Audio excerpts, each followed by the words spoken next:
সুখত থাকিবলৈ ডাঙৰ অট্টালিকাৰ প্ৰয়োজন নাই। মাথো জীৱন সংগীজন বিশ্বাসী আৰু মৰমীয়াল হ'লেই ভঙা প্ৰজাটোৱে সুখী হ'ব পাৰি।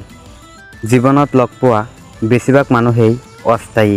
কিছুমানে সময় পাৰ কৰিবলৈ আহে আৰু কিছুমানে সময় নষ্ট কৰিবলৈ আহে। স্বাৰ্থপৰ মানুহৰ লগত কেতিয়াও সম্পৰ্ক নাৰাখিবা, কাৰণ তেওঁলোকে সম্পৰ্কৰ মূল্য বুজি নাপায়। তেওঁলোকে কেৱল নিজৰ স্বাৰ্থৰ বাবেহে মানুহৰ লগত আপোন হোৱাৰ অভিনয় কৰে। মানুহে গুহাত থকা এৰিলে, গছৰ ছাল পিন্ধা এৰিলে, কেঁচা মাংস খোৱা এৰিলে, নিজৰ মানুহত্ববোধ হেৰাই পেলালে। কিন্তু এজনৰ উন্নতি চাই আন এজনে হিংসা কৰাটো আজিও এৰিব নোৱাৰিলে। জীৱনত কিমান দামী দামী ৰেষ্টুৰেণ্টত কিমান দামী দামী বস্তু খালোঁ, কিন্তু মাৰ হাতৰ ৰান্ধাৰ সোৱাদ সেয়া ক'তো নাপালোঁ। আহাৰত কোনোবাই বিহ দালি দিলে তাৰ চিকিৎসা কৰা সম্ভৱ, কিন্তু কাণত কোনোবাই বিষ দালি দিলে তাৰ চিকিৎসা কৰা সম্ভৱ নহয়। জীৱনত ভালে থাকিবলৈ হ'লে 4জন মানুহৰ পৰা দূৰত থাকা, যিয়ে তোমাক অসন্মান কৰে, যিয়ে তোমাক মিছা কথা কয়, যিয়ে তোমাক সৰু কৰে, যিয়ে তোমাক ব্যৱহাৰ কৰে। এটা সুখে মানুহক গোটেই জীৱন হহুৱাব নোৱাৰে, কিন্তু এটা দুখ মানুহক গোটেই জীৱন কন্দুৱাব পাৰে। সেয়া নিজৰ সুখৰ কাৰণেই কাকো দুখ নিদিব। অহাকালি বুলিবলৈ একো নাই, আজিয়ে সলনি কৰি দিয়া।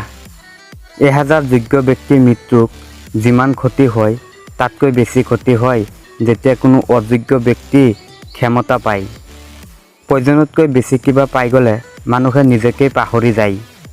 জীৱনটো তাৰ লগতেই কটোৱা উচিত, যাৰ চেহেৰাতকৈ মনটো বেছি সুন্দৰ। খং আৰু ধুমুহা দুয়োটা একেই, কমাৰ পিছতহে বুজা যায় ক্ষতি কিমান হ'ল। কাৰোবাক পোৱাৰ কাৰণে নিজৰ জীৱনটো নষ্ট নকৰিবা, আগত নিজকে প্ৰতিষ্ঠা কৰা। চাবা তোমাক ভাল পোৱা মানুহৰ অভাৱ নহ'ব। প্ৰতিটো ভুলতেই এটা শিক্ষা দিয়ে, আৰু প্ৰতিটো শিক্ষাই এজন মানুহক সলনি কৰে। দুখ কোনো অটো আপগ্ৰেড এপ নহয়, তথাপিও ডাউনলোড হয়। সুখত কোনো ভাইৰাছ নাথাকে, তথাপিও হেং হয়। মুখত যাৰ মধু সৰে তেৱেই পিঠিত ছুৰী মাৰে। অতীতৰ স্মৃতি আৰু ভৱিষ্যতৰ চিন্তাই মানুহৰ আধা জীৱন নষ্ট কৰি পেলায়।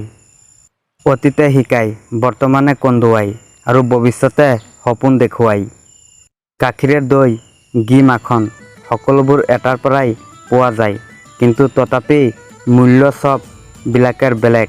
সেয়া জন্ম কেতিয়াও মূল্য নিৰ্ধাৰণ নকৰে, কৰ্মইহে শ্ৰেষ্ঠত্ব প্ৰদান কৰে। দেউতা আৰু কন্যাৰ সম্পৰ্ক সকলো সময়তে ইমান মধুৰ হয় কিয় জানানে? কাৰণ ছোৱালীসকলে জানে পৃথিৱীত এৱেই এজন মানুহ যিয়ে তাক কেতিয়াও কষ্ট নিদিব। নমস্কাৰ মৰমৰ বন্ধু বান্ধৱীসকল, ভিডিঅ'টো কেনেকুৱা হ'ল নিশ্চয় কমেণ্ট কৰি জনাব, আৰু যিসকলে এতিয়া চেনেলখন ছাবস্ক্ৰাইব কৰা নাই প্লিজ ছাবস্ক্ৰাইব কৰি দিবা, লগত এটা লাইক কৰি দিবা। জয় আই অসম।